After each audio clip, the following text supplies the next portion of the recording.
so sure that this peace meeting to the Niger Delta by the Vice President and his delegation will ensure that we do not have a reduction? Because, well, there's still some points on the table that needs to be sorted out anyway. Well, the Niger Delta issue went back several decades, and there's no single peacemaking meeting that will resolve that. We need to keep that at the back of our minds. What the federal government will have to do and had been doing but need to do more is a basket of options and policies and actions that will have to take place. The cleanup would have to happen. If we go back the late Abacha's regime, when activist Ken Saro-Wiwa was murdered or assassinated, as it were, it was all about the movement for the cleanup of the Ogoni, the environment where the oil production is taking place, and the number of oil-producing states in Nigeria are increasing by the day. With Lagos getting into the game, perhaps Ogun State would join in the exploration activities and findings in the northeast and what have you. So we need to get our acts around cleaning up our environment. We need to get our acts together as cleaning up our environment is concerned. We're not very good in terms of keeping up keeping our environment clean.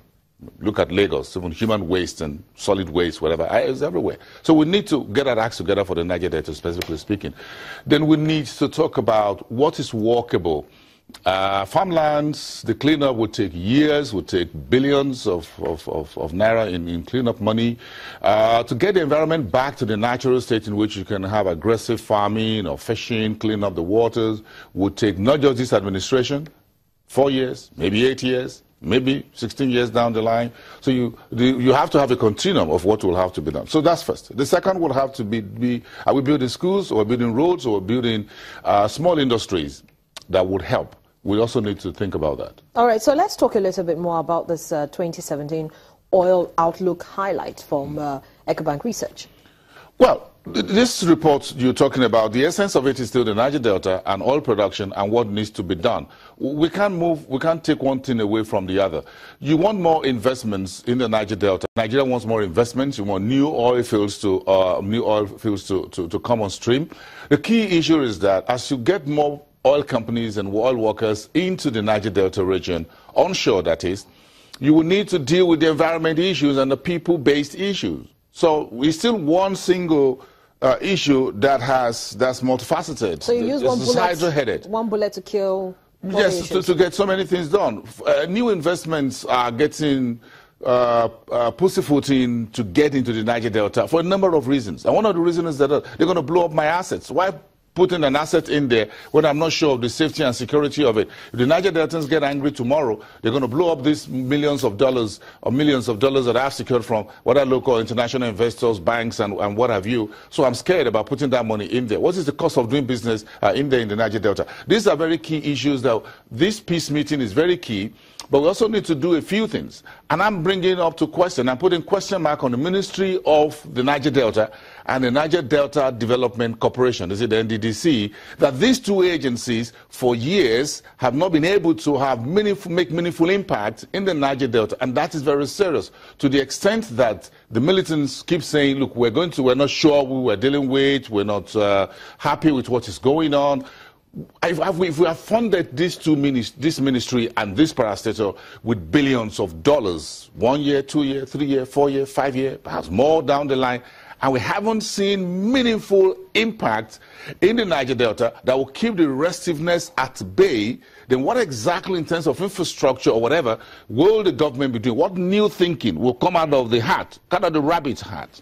Pull a rabbit out of the hat and say, look, we have something new that we're putting on the table. So I'm listening to the Vice President and his men, and I'm listening very carefully. What will be new on the table, not just in terms of words, but in terms of actions that will keep the Niger Delta at peace, help us get 1.8 million barrels. If you keep prices around 50, 55, 56, maybe 60, then we're good as far as 2017 is concerned. But the key question is that sustainable for 2018, 2019, 2020, 2021? As long as we live. And then, of course, according to this report, oil price volatility and export struggles are likely to moderate revenue growth. So we're looking at a revenue of hoping to get, well, for 2017, oil prices at $42 $42.50. $42 as a benchmark. Okay, and then we have oil prices on the global market hovering around 50, 55, getting closer to $60 per barrel. But it's still not even enough for us to say we're clearly out of danger just yet, and being able to get some money into our coffers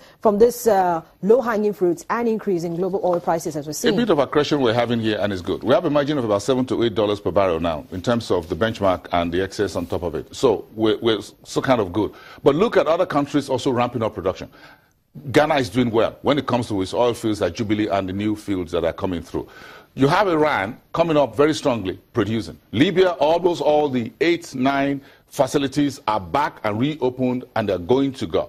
Those who are 3 countries that have exemptions from the November cutback are ramping up very quickly. So it's a race. It's a 100-meter race. Dash. Everybody is trying to get to the end of it. So even if we push up to 2.2 million barrels per day out from Nigeria, the supply will be there. So we just have to hope that demand from India, from China, will remain strong enough and will keep prices running. So when you're looking at the World Bank IMF economic outlook as to what the global GDP growth will be on average, 2.3%, 2.5% for 2017, and some good luck for 2018, would help Nigeria absorb this oil that we are producing. So we need to have a bit of a more critical thinking that it's not just producing, but we need to also look at the issues that will keep prices at a steady level vis-a-vis what our projected estimate, our benchmark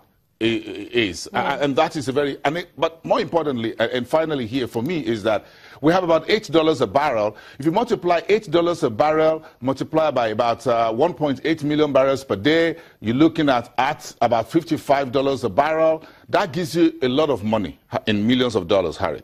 The question is this, and questions Nigeria will want to ask is, how do we spend this money?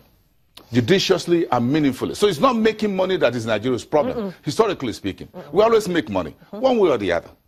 So the question is, if we have 1.8 million barrels per day, multiplied by $8 per barrel, in dollar terms, you're talking of hundreds of millions of dollars. I didn't bring my calculator. I hardly do this thing on my head. Okay, but this is good money. The key questions 160 million Nigerians want to know is, how would this money be spent? Okay, so there are plenty of questions on the table. Are we able to achieve 1.8 million barrels per day? If yes, 1.8 million barrels per day times $8, let's get the numbers going. Even if it's 1.6, there's a lot of money on the table. $8 million, I could get half of the world for that. All right, so we'll come back and we'll continue talking about the money. Just follow the money and we'll be right back.